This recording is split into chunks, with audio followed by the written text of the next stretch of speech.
Hello everyone, আপনাদেরকে স্বাগত জানাচ্ছি দার্জিলিং ভ্রমণ পর্বের প্রথম পর্ব থেকে। আমরা এখন আছি কলকাতার ব্যস্ততম railway station Sealdah railway station. আমরা টিকিট কাটি কাঞ্চনকন্যা এক্সপ্রেস ট্রেনে। এসি স্লিপার বাথ 1250 টাকা করে টিকিট কাটি। কলকাতা থেকে শিলিগুড়ি জংশন যাব। দীর্ঘ 5 ঘন্টা লেট করে আমাদের 8:30টার ট্রেন রাত্র 1:30টার সময় প্ল্যাটফর্মে এসে হাজির হয়। তাই এখন আমরা ট্রেনে উঠব পরবর্তী গন্তব্যের জন্য। শিলিগুড়ি থেকে আসার পথে রাস্তায় একটি সড়ক দুর্ঘটনা ঘটে, যার কারণে 5 ঘন্টা লেটে আমাদের ট্রেনটি আসে প্ল্যাটফর্মে। এ হলো আমার সফরসঙ্গী মুন্না ও ভাতিজা বাবু ছিল আমার সাথে। নিউ জলপাইগুড়ি থেকে হিমালয় পর্বতমালার দৃশ্য কাঞ্চনজঙ্ঘা শৃঙ্গের নামে নামকরণ করা হয়েছিল 1960 সালে। এই ট্রেনটি শিয়ালদাহ থেকে নিউ জলপাইগুড়ি রোডে চালু হয়।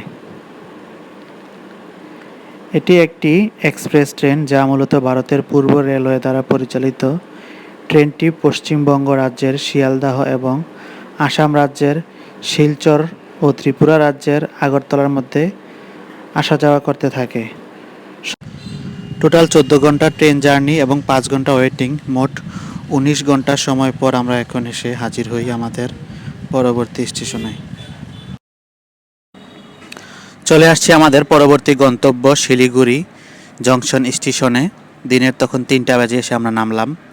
এখানে নেমে আমরা দুপুরের খাওয়া দাওয়া সেরে দার্জিলিং যাবার এবং দার্জিলিং হোটেলে 2 রাত্র থাকা, দার্জিলিং শহর ঘোরানো, আবার শিলিগুড়ি ব্যাক করা জনপ্রতি 2500 টাকা করে আমরা একটি ট্যুর গাইড থেকে প্যাকেজ কিনি।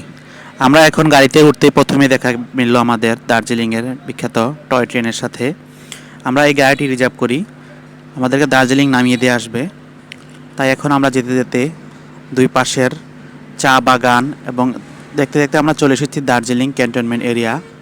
এটি দার্জিলিংয়ের ক্যান্টনমেন্ট সেনাবাহিনী নিয়ন্ত্রিত একটি এরিয়া, খুবই সুন্দর সাজানো গুছানো। দেখতে দেখতে আমরা এখন চলে যাচ্ছি দার্জিলিংয়ের দিকে। দেখি এই রোদ, আবার একটু পরে দেখি এই বৃষ্টি। এই হচ্ছে দার্জিলিংয়ের প্রাকৃতিক খেলা।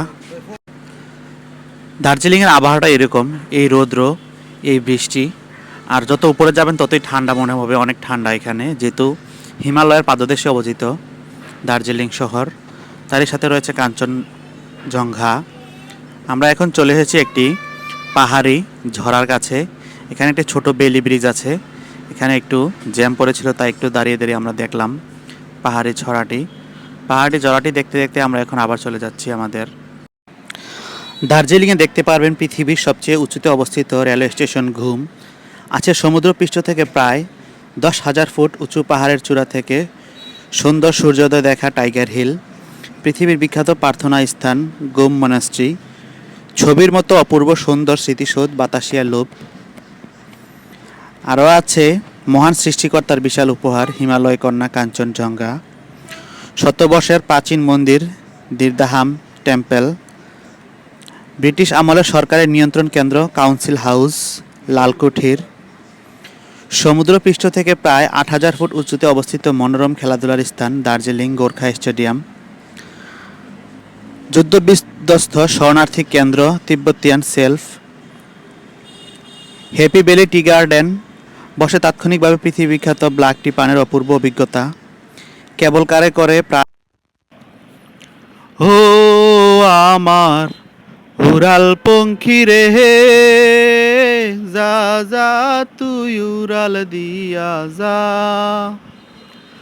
আমি থাকবো মাটির ভরে, আমার চোখে বৃষ্টি পড়ে, আমি থাকবো মাটির ভরে, আমার চোখে বৃষ্টি পড়ে, তোর হইবে মেঘের উপরে বাসা, ও আমার উড়াল পঙ্খী রে, যা যা তুই উড়াল দিয়ে যা।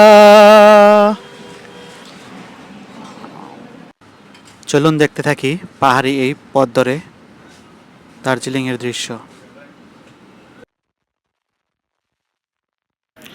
এক পাশে উঁচু উঁচু পাহাড় আর অন্য পাশে সবুজের অরণ্য দেখতে দেখতে আমরা ইতিমধ্যে চলে এসেছি সমতল ভূমি থেকে, যা অনেক উঁচুতে।